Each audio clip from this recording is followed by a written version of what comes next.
ایک بادشاہ تھا جس کی 7 بیٹیاں تھیں۔ ایک دن بادشاہ بہت خوش ہوا اور اپنی بیٹیوں سے کہنے لگا، میں تم سے جو سوال کروں گا تم اگر اس کا صحیح جواب دو گی تو میں تمہیں تمہارا من چاہا تحفہ دوں گا۔ سب ایک قطار میں کھڑی ہو جاؤ۔ سب ایک قطار میں کھڑی ہو گئی۔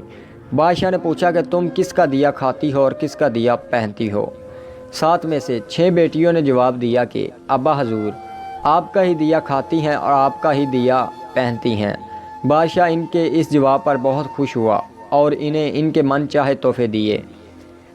سب سے چھوٹی بیٹی سے پوچھا تو اس نے جواب دیا کہ میں اپنے رب کا دیا کھاتی ہوں اور اپنے نصیب کا پہنتی ہوں اور یہی میری قسمت ہے۔ بادشاہ اس کے جواب پر بہت حیرت زدہ ہوا اور بہت طیش میں آ گیا۔ بادشاہ نے اپنے نوکروں کو حکم دیا کہ اس کو جنگل میں چھوڑاؤ، میں بھی دیکھتا ہوں کہ میرے بغیر یہ کیسے کھاتی ہے اور کیسے پہنتی ہے۔ بادشاہ نے شہزادی سے اس کے سارے زیورات اور مہنگے کپڑے لے لیے اور خستہ حال کپڑوں میں جنگل میں چھوڑایا۔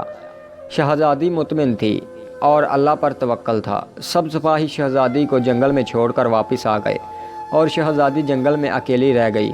شہزادی ادھر ادھر دیکھنے لگی، چاروں طرف درخت ہی درخت تھے۔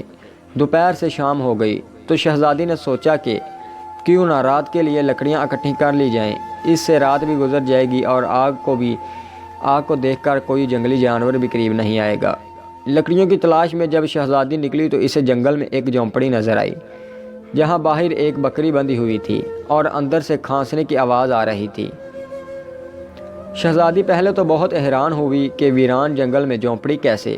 پھر وہ جھونپڑی کے اندر داخل ہوئی تو دیکھتی ہے کہ ایک بوڑھا ضعیف چارپائی پر لیٹا کھانس رہا ہے اور کھانستے کھانستے پانی پانی پکار رہا ہے۔ شہزادی نے ادھر ادھر نگاہیں دوڑائی تو اسے ایک طرف پانی کا گھڑا ملا۔ اس نے اس بوڑھے کو پانی پلایا اور جھونپڑی کی صاف صفائی کر دی۔ بوڑھا پانی پینے کے بعد شہزادی سے پوچھنے لگا، بیٹی تم کون ہو اور اس ویران جنگل میں اکیلی کیا کر رہی ہو؟ اس پر شہزادی نے سارا ماجرا بیان کیا کہ میں یہاں کیسے پہنچی۔ یہ سن کر بوڑھے نے شہزادی کو جھونپڑے میں رہنے کا کہا کہ میں شہر کام کرتا ہوں، صبح سویرے میں چلا جاؤں گا اور 8 دن بعد واپس آؤں گا۔ جھونپڑی میں کھانے پینے کا سامان ہے اور قریب ہی ندی ہے تو وہاں سے پانی بھر لینا۔ صبح سویرے بوڑھا شہر چلا جاتا ہے اور شہزادی جھونپڑی کی صاف صفائی کر کے بکری کا دودھ دھو لیتی ہے اور آدھا اپنے لیے رکھ لیتی ہے اور آدھا باہر برتن میں رکھ دیتی ہے کہ کوئی جانور پیاسا ہوگا تو پی لے گا، اور رات کو سو جاتی ہے۔ صبح جب شہزادی اٹھتی ہے تو دیکھتی ہے کہ باہر دودھ کا پیالہ خالی ہے اور قریب ہی ایک خوبصورت اور قیمتی لال پڑا ہوا ہے جو کہ دیکھنے میں بہت قیمتی لگتا ہے اور اس کے ساتھ ہی سانپ کے نشان ہیں۔ اس پر شہزادی کو یاد آتا ہے کہ اس نے بچپن میں سنا تھا کہ جب کوئی نایاب سانپ خوش ہوتا ہے تو وہ ایک ایسا لال اگلتا ہے جس کی قیمت ہیرے جواہرات سے بھی زیادہ ہوتی ہے۔ وہ یہ سوچتی ہے کہ شاید سانپ پیاسا تھا تو دودھ پی کر خوش ہو کر اس نے لال اگل دیا۔ یہ سوچ کر شہزادی لال اٹھاتی ہے اور اپنے پاس رکھ لیتی ہے۔ پھر اگلی شام شہزادی دوبارہ پیالے میں دودھ ڈال کر رکھ دیتی ہے اور صبح پھر اسے ایک لال مل جاتا ہے۔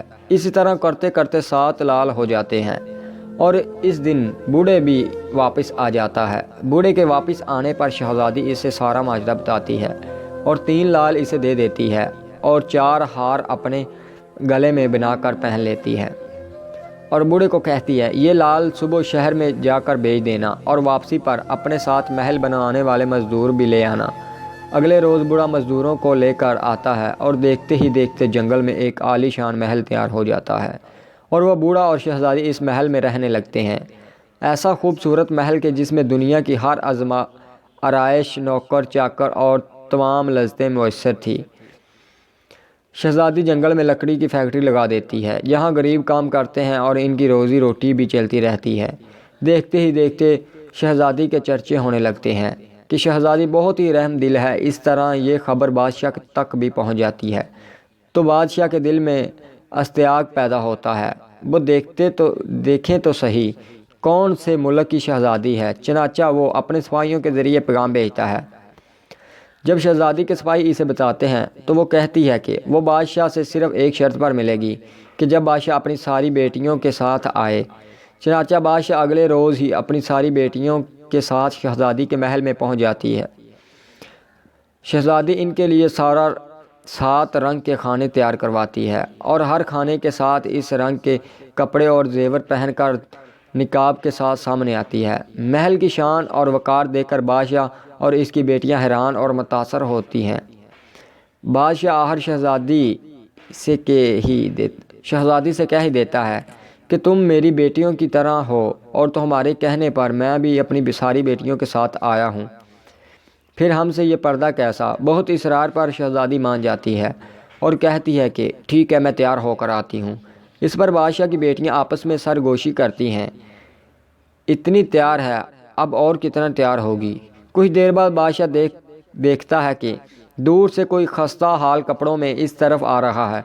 غور کرنے پر بادشاہ کو یاد آتا ہے اور کہتا ہے یہ تو زندہ ہے، میں تو سمجھا تھا مر گئی ہے، میرے سپاہیوں نے ہی کہا تھا کہ جنگل میں شہزادی موجود نہیں۔ یہ دیکھ کر بادشاہ خوشی سے جھوم اٹھتا ہے اور کہتا ہے شہزادی کو بلاؤ، میں تمہیں اس سے آزاد کروا لوں گا، پھر چاہے وہ تمہاری قیمت میں میری ساری حکومت ہی کیوں نہ لے لے۔ یہ سن کر شہزادی مسکرا کر کہتی ہے کہ ابا حضور، میں ہی وہ شہزادی ہوں، میں نہ کہتی تھی کہ میں اللہ کا دیا کھاتی ہوں اور اپنے نصیب کا پہنتی ہوں۔ بس اسی اللہ کا احسان ہے کہ آج میں اتنا عطا کیا کہ آج میں اپنے آپ سے بھی زیادہ امیر ہوں۔ اس پر شہزادی انہیں بتاتی ہے سارا حال کہ وہ یہاں کیسے پہنچی اور دکھاتی ہے وہ ہار جس میں ابھی بھی 4 لال موجود تھے۔ یہ دیکھ کر باقی شہزادیاں دل ہی دل میں اس پر رشک کرنے لگتی ہیں اور کہتی ہیں کاش ہم نے بھی اس وقت یہی کہا ہوتا کہ ہم اللہ کا دیا کھاتی ہیں اور اپنے نصیب کا پہنتی ہیں۔